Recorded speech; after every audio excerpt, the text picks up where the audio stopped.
Dating routine pa rin mga bossing. Kapag litsunin, 1.5, 1.6 or 1.6, 1.7. So mga bossing, pasok to sa litsunin. Lulusog. Tapos na tayo mga bossing maghuli. Kakatayin na po ito. Good morning mga bossing. Ngayon po, habang nagagawa yung ating mga bogard dito, may nag-order sa atin ng 20 piraso na panlitsyon. Wala yung ating mga pulis pumapasok. Mga nagpupulis kasi yung aking mga bogard mga boss. So, walang ibang gagawa kundi ako. Tara po, maghuhuli muna tayo ng manok. Ito ang kailangan natin, crates at yung timbangan. Pang-exercise na din natin ito mga bossing. Yun mga bossing, habang nandito na po tayo sa farm, bigla na namang may nag-order ng dagdag.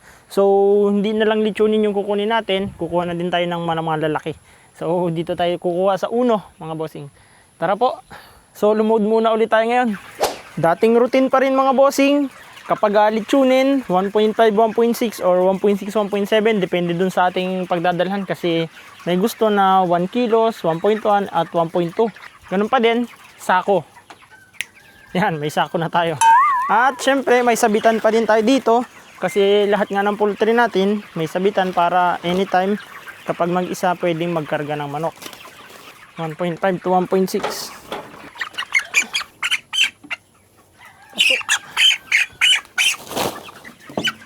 1.58. Pasok. Naku, may patay mga bossing. Another mortality.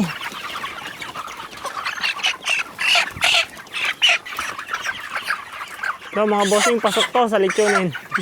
Kapag puno na mga bossing yung dalawang sako natin, hahakutin naman po natin sa tricycle na. Mga bossing, kumpleto na natin yung 20 pieces na litsunin. Sunod naman, yung malalaki, yun ang madaling kunin kasi wala namang size na required. Sunod naman yung malalaki. Sulit yung ating pagkuha mga bossing kasi inadagdagan yung orders. Ito mga bossing, oh, laki oh. Ito naman yung breast part.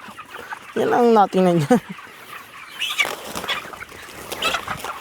Mabilis lang to mga boss.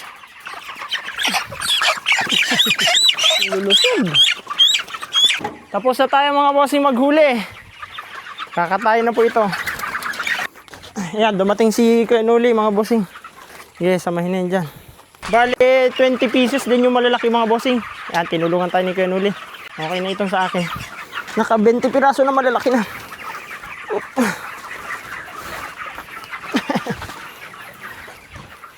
Sabay, hindi na natin yan tatanggalin sa sako. Kasi kakatayin na din yan. Diretsong timbang. Hindi ko pa ito natitimbang. Dito na kami sa katayan mga bossing. Titimbangin namin ang final na timbang. 15.8. Ito na mga bossing. Tapos nang katayin yung ating kinuhang manok. Ang gagawin ko lang po dyan mga boss, kikiluhin ko lang po. Tapos diretso na po yan doon sa ating market. So yun lang po. Follow na mga bossing.